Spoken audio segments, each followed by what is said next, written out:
Final part episode 7 and 8।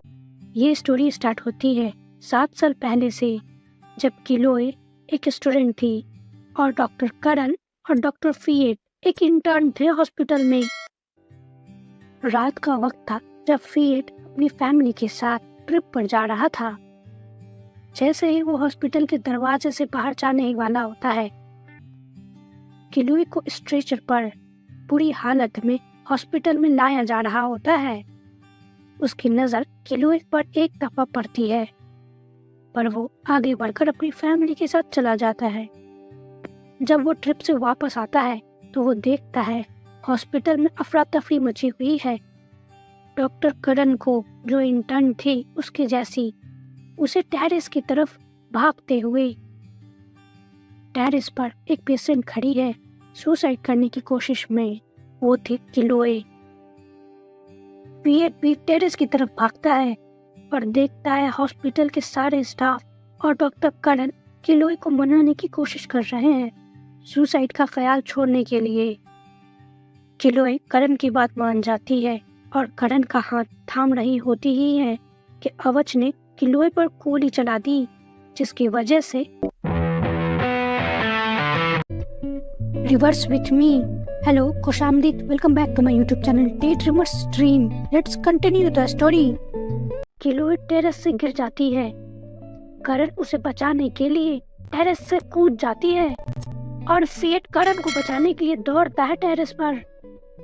जब हवा में करण किलोए को पकड़ लेती है और टाइम रिवर्स करने ही वाली होती है, तो उसके दूसरे हाथ की छोटी सी उंगली फिएट से टच होती है, जो छत के बालकनी से उसे बचाने की कोशिश कर रहा था, जिसकी वजह से फिएट भी उस टाइम रिवर्स में उसके साथ वापस चला गया था और उसे सारी बातें याद है।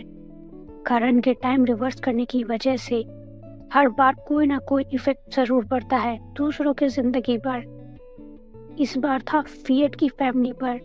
जो एक्सीडेंट किलोए का होने वाला था, वो एक्सीडेंट फिएट की पेरेंट्स का हो जाता है जब वो उसे ट्रिप पर लेने के लिए हॉस्पिटल आ रहे थे 3 दिन पहले। फिएट को समझ ही नहीं आ रहा था अपने पेरेंट्स की डेड बॉडी देख करके और अपने भाई की सीरियस हालत देखकर टी की।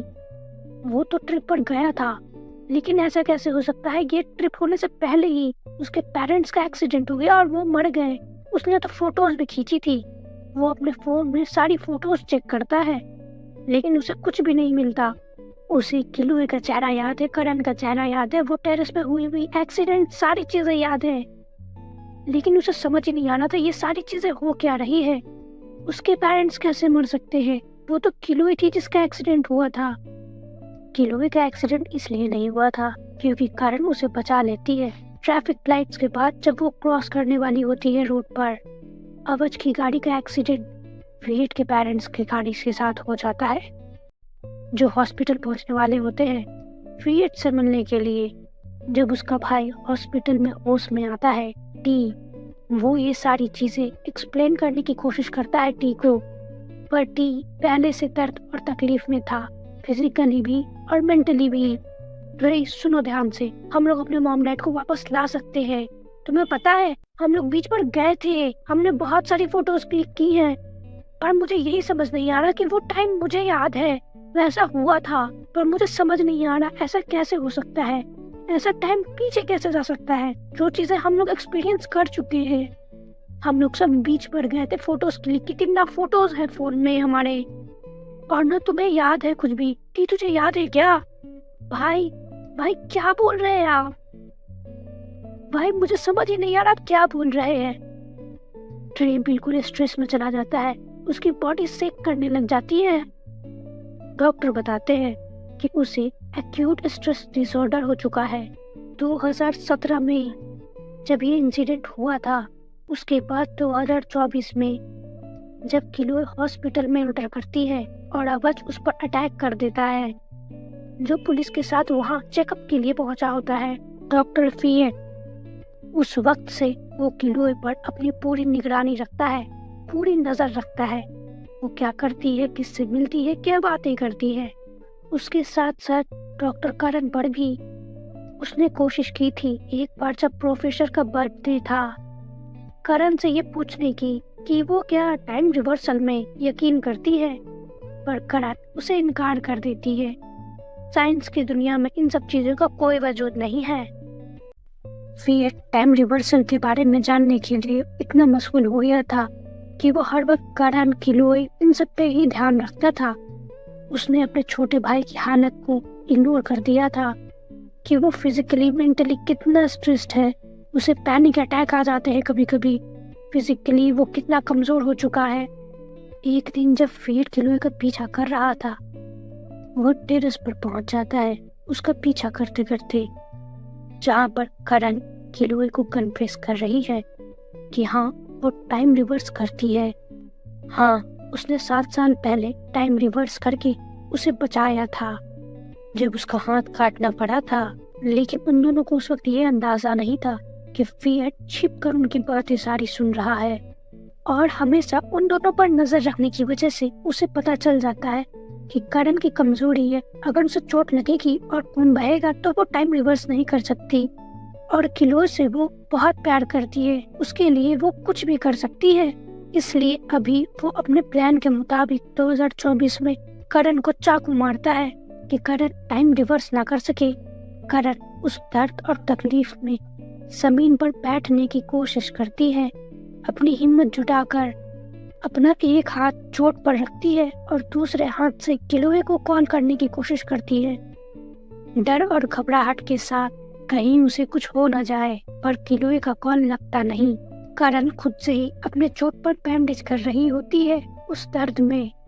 उसी वक्त उसके फोन पर फिएट का कॉल आता है। रिसीव करते ही कहती है, फिएट तुमने किया क्यों है मेरे साथ ऐसा?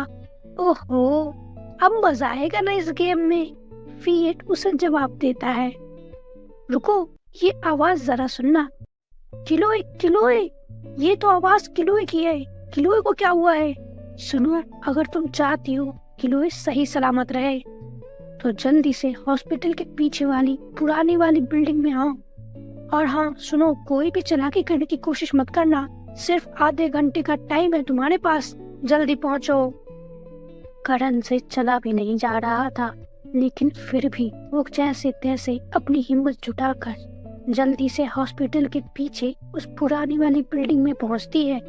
जब वो जा रही थी अपनी कार ड्राइव करके, उसी बीच उसने अपनी छोटी बहन को कॉल कर दिया था। करण जब उस खाली सी बिल्डिंग में पहुंचती है, करण जब उस पुरानी सी बिल्डिंग में पहुंचती है, वो देखती है किलोए को कुर्सी पर बंधे हुए रस्सियों से। फिएट ने उसके सर पर बंदूक तानी हुई है। फिएट, फिएट तुम ये क्या कर रहे हो? छोड़ दो किलोए को, तुम एक डॉक्टर हो, तुम ऐसे कैसे कर सकते हो? किसी की जान कैसे ले सकते हो? मैं एक डॉक्टर हूँ, लेकिन तुम कौन हो? तुम तो एक मर्डरर हो, तुम एक खूनी हो, तुमने मेरे माँ बाप को मारा है। क्या तुम ये क्या कह रहे हो? करण को कुछ भी समझ में नहीं आता। तुमने टाइम रिवर्स किया था ना किलोए को बचाने के लिए, जिसकी वजह से मेरे माँ बाप मर गए हैं। क्या तुम जानते थे कि मैं टाइम रिवर्स कर सकती हूँ? हाँ, मैं जानता था, सब कुछ जानता था। मैं सिर्फ तुम्हारे वजह से तुमने मेरे माँ बाप को मारा है, और अब तुम वापस से टाइम रिवर्स करोगी और मेरे मॉम डैड को जिंदा करोगी। करण ये सुनकर जमीन पर गिर जाती है।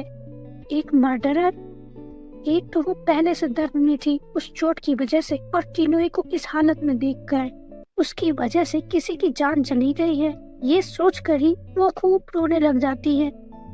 फिएट मुझे बिल्कुल नहीं पता था कुछ ऐसा हुआ है। फिएट प्लीज किलोए को जाने दो, मैं कुछ भी नहीं जानता। तुम अभी के अभी टाइम रिवर्स करोगी, और हाँ, कोई चालाकी नहीं करना, वरना जितनी बार तुम टाइम रिवर्स करोगी उतनी बार मैं वापस तुमसे बदला लेने आऊंगा। तुम दोनों को छोड़ूंगा नहीं मैं। किलोए चिल्ला कर कहती है, नहीं, बिल्कुल भी नहीं पी करण, आप ऐसा नहीं करेंगे। मेरी वजह से आप अपने लाइफ स्पैन कम मत कीजिए, आप अपनी जिंदगी मत कम कीजिए। कितने सारे कंडीशन है इस टाइम रिवर्सल में, पर मुझे कोई फर्क नहीं पड़ता। तुम करो अभी के अभी टाइम रिवर्स, वरना मैं इसे अभी के अभी गोली मार दूंगा। करण टाइम रिवर्स करने की कोशिश करती है, पर वो अपने विजन में देखती है कि इस बार बहुत सारे बच्चों का एक्सीडेंट हो जाएगा। फिएट, इस बार अगर मैं टाइम रिवर्स करूंगी तो बहुत सारे बच्चों की जानें चली जाएंगी। प्लीज ऐसा मत करो। इस बार जब मैं कह रहा हूँ टाइम रिवर्स करने के लिए तो तुम बहाने मार रही हो। ऐसा कुछ नहीं है, तुम्हें करना पड़ेगा। फिएट प्लीज मत करो ऐसा, किलोए को छोड़ दो। उसी वक्त वहाँ पर टी पहुँच जाता है, फिएट का छोटा भाई। डॉक्टर कनर, आप? किलोए, किलोए क्या हुआ? आपने किलोए को रस्सियों से क्यों बांध रखा है? उसके सर पर गन क्यों टांग रखी है? ट्री बिल्कुल चौंक कर कहता है, मैंने तुमसे कहा था ना, ये लोग टाइम रिवर्स कर सकते हैं। भाई प्लीज प्लीज, ऐसा कुछ नहीं होता है, टाइम रिवर्स सब कुछ नहीं है, हमारे मॉम डैड वापस नहीं आ सकते। ये कहते हुए उसका बदन पूरा कांपता है और वो जमीन पर गिर जाता है रोते हुए।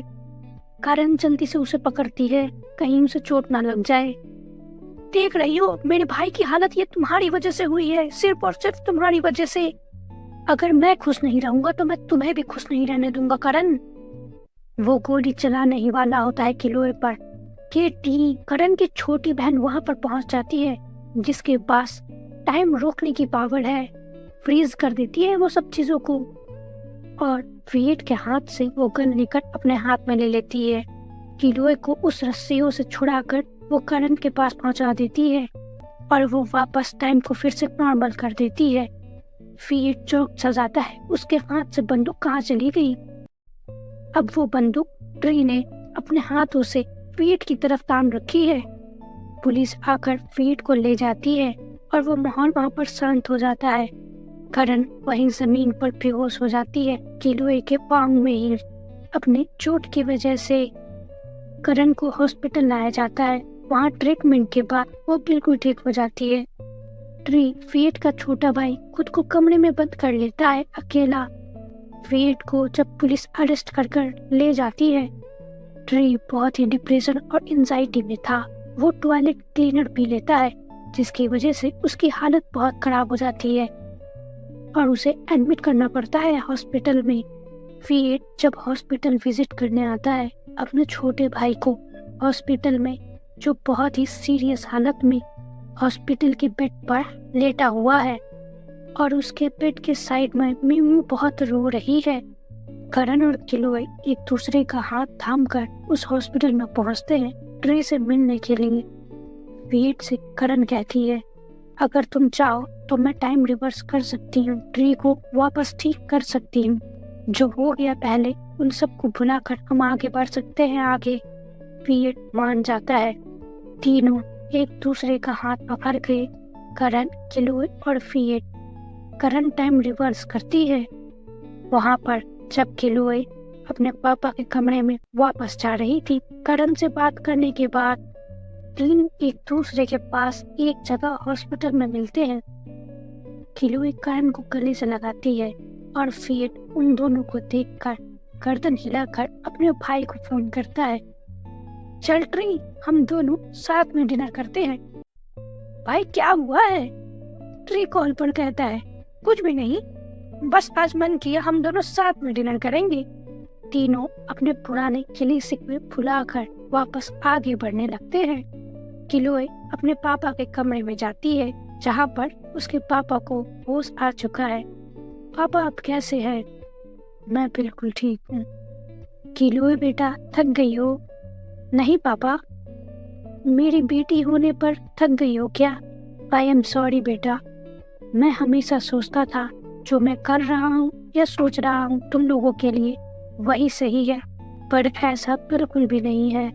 आई एम सॉरी बेटा। किलोए अपने पापा को गले से लगा लेती है और कहती है, नो पापा, आई एम सॉरी। पापा आप मुझे फॉर्म में सब बता दिया है, मैं एक बहुत बुरा पापा हूँ ना। नो पापा, आप दुनिया के बेस्ट पापा है। किलोए, मैं तुम्हारा गाना सुनना चाहता हूँ। हाँ जरूर, मैं जरूर सुनाऊंगी आपको, पहले आप बिल्कुल ठीक हो जाइए। उसके बाद किलोए अपने पापा को गले लगाकर कहती है, I love you Chloe, I love you papa. उसका छोटा भाई और उसकी मम्मी दोनों उन दोनों को कमरे में साइड में खड़े होकर देख रहे थे, मुस्कुराहट के साथ कि हमारे फैमिली में वापस से खुशियाँ आ गई है। एक हफ्ते बाद लाइफ पटरी पर आ गई है। सब चीजें अपनी जगह पर है और सब सही चल रहा है। करण और किलोए दोनों रोमांटिक डिनर कर रहे हैं। करण पूछती है, सो तुम किस चीज में स्पेशलाइजेशन करने वाली हो, सोच लिया है क्या तुमने? अभी मैंने डिसाइड नहीं किया है। ओह, डॉक्टर किलोए ने अभी सोचा नहीं है। हाँ, टीज करते हुए कहती है, मे बी पीडियाट्रिशियन। तुम्हारे साथ बच्चों की ट्यूनिंग अलग ही है। नो नो नो, मैं म्यू म्यू के पेशेंट चुराना नहीं चाहती। कैसे रहेगा अगर मैं सर्जन बन जाऊं? सर्जन? पता है, सर्जन ज्यादातर सिंगल ही रहते हैं। सर्जन के पास टाइम नहीं रहता, इस वजह से वो ज्यादातर सिंगल ही होते हैं। पर आप तो सिंगल नहीं हैं, क्योंकि आपको मैं जो मिल गई हूँ, करण। इसी हंसी मजाक मस्ती के साथ उनका डिनर खत्म होता है। करण किलोए को गले से लगाकर सोफे पर बैठी है, पॉपकॉर्न हाथ में लेकर। करण मुस्कुराहट के साथ किलोए को कहती है, मेरी मॉम्स आ रही है अब्रॉड से। किलोए का वरीड फेस देखकर पूछती है, तुम क्यों परेशान हो रही हो? करण, हमारा फाइनेंशियल स्टेटस सेम नहीं है। तो क्या हुआ, मैं तुम्हें प्यार करती हूँ, पसंद करती हूँ, तो मेरी दोनों मॉम भी तुम्हें पसंद करेंगी और प्यार करेंगी, देख लेना। परेशान नहीं हो, मैं तुम्हारे साथ हूँ ना। करण किलोए को लंच पर अपने घर लेकर जाती है, अपनी दोनों मॉम से मिलाने के लिए। मैं मी जिन्हें वो कहती है। उसकी दोनों मॉम किलोए से मिलकर बहुत खुश होती हैं। सब लंच करने के लिए टेबल पर बैठे थे। करण, किलोए, करण की दोनों मॉम और उसकी छोटी बहन ट्री। करण कहती है, मॉम, किलोए वही लड़की है जिसे मैं अपने ड्रीम और अपने विजन में देखती थी। किलोए के हाथ को अपने हाथ में लेकर, मेरी होने वाली फ्यूचर वाइफ। किलोए की दोनों मॉम एक दूसरे की तरफ देखते मुस्कुराहट के साथ। ओहो, इस हवा में तो सिर्फ प्यार की खुशबू आ रही है, लेकिन इससे मेरा पेट नहीं भरने वाला। चलो खाते हैं, ट्री कहती है। किलोए की बॉन्डिंग करण की दोनों मॉम और उसकी छोटी बहन के साथ बहुत अच्छे से हो जाती है। रात के वक्त किलोए करण के अपार्टमेंट में है। करण, कितना अच्छा होता कि मैं आपसे पहले मिली होती, तो हम दोनों एक साथ बहुत सारा टाइम स्पेंड करते। हमने बहुत सारा टाइम एक दूसरे के साथ स्पेंड किया है। तुम्हें याद ना हो, लेकिन हमने बहुत टाइम स्पेंड किया है। करण उसके हाई स्कूल से लेकर यूनिवर्सिटी के हर वक्त उसके साथ रहती थी, उसे प्रोटेक्ट करती थी, लेकिन हमेशा वो टाइम रिवर्स करके उसकी यादों को भुला देती थी। अपने पॉकेट से एक छोटा सा स्क्वायर सा बॉक्स निकालती है, जिसमें रिंग है। करण, किलोए, क्या तुम मेरे साथ आगे की सारी जिंदगी बिताना चाहोगी? किलोए गर्दन हिलाती है, उसके आंखों से आंसू बहने लगते हैं और अपना हाथ आगे करती है। करण बड़े प्यार से उसके उंगलियों में वो रिंग पहनाती है। करण किलोए को किस करती है और दोनों उस लम्हे में खो से जाते हैं। उस रात वो दोनों एक दूसरे की हो जाती हैं। डॉक्टर फीएट अपने छोटे भाई ट्री का बहुत ख्याल रखते हैं और उसके साथ अब टाइम भी स्पेंड करते हैं। उसे डॉक्टर के पास ट्रीटमेंट के लिए भी ले जाते हैं। ट्री अब रिलेशनशिप में आ गया है म्यू म्यू के साथ और हमेशा खुश रहने लग गया है। जिस दिन का वो दोनों बेसब्री से इंतजार कर रहे थे, आखिर वो आ ही गया, उनकी शादी का दिन। किलोए व्हाइट कलर के ब्यूटीफुल से गाउन में करण की तरफ अपने पापा के साथ बढ़ रही है, हाथों में फूल लेकर, चेहरे पर मुस्कुराहट। करण किलोए की तरफ देख रही है, जिसके आंखों में आंसू है और थोड़ी सी घबराहट। अपनी छोटी बहन ट्री का हाथ शुरू से पकड़कर खड़ी है स्टेज पर। उसकी छोटी बहन अपने आंखों से ही उसे भरोसा देती है, हौसला देती है कि कुछ गलत नहीं होगा इस वेडिंग में। ये शादी बहुत ही खूबसूरत तरीके से कंप्लीट होती है। किलोए करण को एक गाना डेडिकेट करती है, जो वो खुद गाती है। सारे गेस्ट, उसके फैमिली मेंबर्स सब उस गाने को सुनकर झूम रहे थे।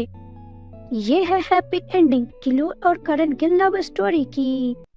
Reverse with me the series की ये लास्ट वीडियो थी। अब मिलते हैं नए फिलीपींस ड्रामा सेक्शन ई में। तब तक के लिए हमारे चैनल को सब्सक्राइब करें, लाइक करें और कमेंट करके बताएं आपको कैसी लगी। Thank you so much.